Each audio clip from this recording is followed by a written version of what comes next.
Do you like to play board games? If so, can you think of some of your favorite board games? My kids and I love to play board games together. It's one of our favorite pastimes. It's fun to pull out the game, set up the board, and get into the gameplay together. We like card games too. Some of our favorite games are chess, Sushi Go, Settlers of Catan, Splendor, Nia, Guess Who, Rummikub, Yahtzee, and Sleeping Queens. Have you ever wondered about the creative people who make these games? They love to play games themselves, but come up with new games on their own. Pretty interesting, right?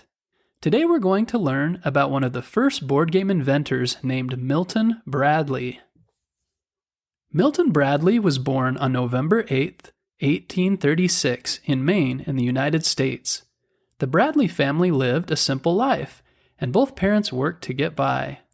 Education was important to the Bradleys, so they spent their free time teaching their children the best they could. They also enjoyed having fun together. One of their favorite things to do as a family was to play games. Chess and checkers were two of their favorite games. When Milton was 11, his family moved to Lowell, Massachusetts. There his father worked in a cotton factory, and Milton went to grammar school. Milton was artistic, so when he finished high school, he wanted to study art at the university. But school cost more money than he had, so he got a job first and started saving. He also spent his time selling pens, paper, and ink to the other workers in Lowell. He was a great salesman because people liked him and he was friendly. After Milton had finally saved enough money for school, his family decided to move to Connecticut, so he had to follow them there instead of attending art school. But there wasn't much for him to do in Connecticut, so he decided to move to the bigger city of Springfield, Massachusetts, and make a life for himself there. In Springfield, he found a job as a draftsman for a train company. A draftsman draws the different parts needed for a machine, such as a train. It was the perfect job for Milton because he liked to draw and had spent many hours practicing over the years. One day the Pasha of Egypt visited the train car company. He was an important leader in Egypt. The Pasha wanted a special train car designed just for himself. The company chose Milton to draw the plans for the train, and he was very proud of his work when it was done. But soon there wasn't enough work to do at the train car company, so Milton decided to start his own company. This is called being entrepreneurial. An entrepreneur is someone who is always thinking of new business ideas. They aren't always successful, some of their ideas fail, and others work, but they keep trying new things until something good sticks. Milton started off drawing as a draftsman, but that didn't keep him busy enough, so he started a printing shop. Unfortunately, it was a tough time to start a business because a war in the United States was starting. This came to be known as the Civil War, where the northern states fought against the southern states over states' rights and slavery. Milton was sad about the war and also sad that his print shop wasn't making money. One day, Milton's childhood friend, George Tapley, visited to cheer him up. He brought a game and they played it together and had a great time. When they were done, Milton thought, "I own a printing shop, so I could make my own games." But as he thought about it, he decided he wanted to make a game that was different, a game that wasn't only fun, but taught you something about life. His first game design had red and white squares, like a checkerboard, but with different words on each square about different life choices. There was also a spinner. After spinning and getting a number, you chose which direction on the board to go.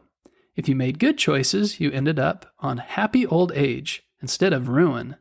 He called it the checkered game of life. When Milton finished the game, he showed it to his friend George, who liked it too. Then he and his assistant got to work printing it and assembled several hundred games for Milton to sell. Next, he packed up all the games and traveled to New York City. To his excitement, the stores were happy to buy his game. He sold them all over New York, and they were a great success. Once stores sold out of all of Milton's games, they asked for more. Word spread about the checkered game of life through New York and then into other states. Milton and his assistant got to work making more games to fulfill all the new orders.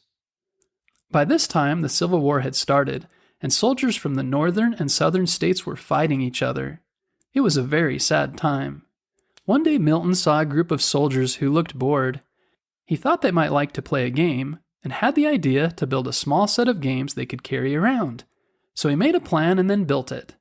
It came in a small bag and included a small board for checkers, chess, backgammon, dominoes, and the checkered game of life.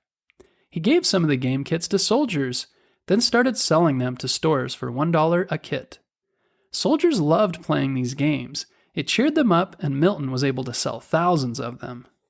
Milton's next game was called Modern Hieroglyphics, or Picture Writings for the Times, which told news stories using hieroglyphics.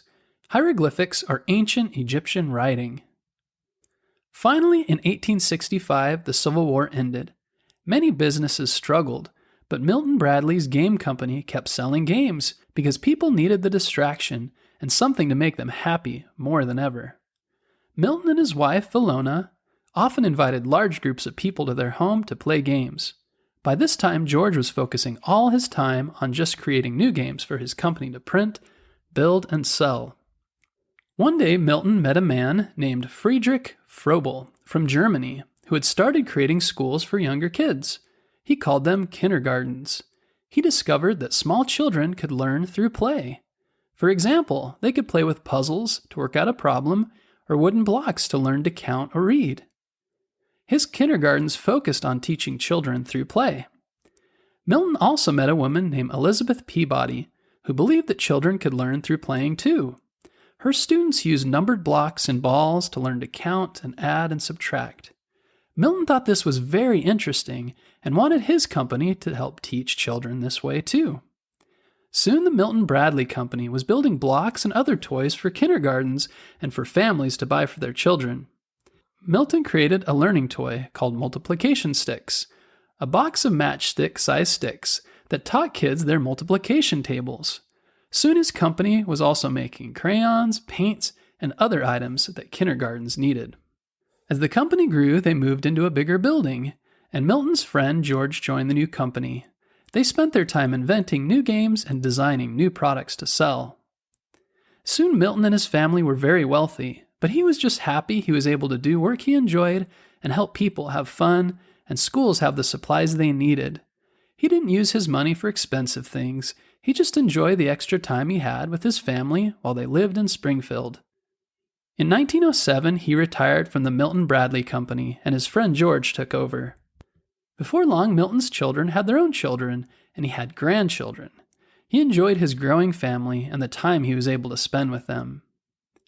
On May 30th, 1911, Milton passed away at the age of 75. Over the years, the Milton Bradley Company hired more people to create games and continued to be successful and grow.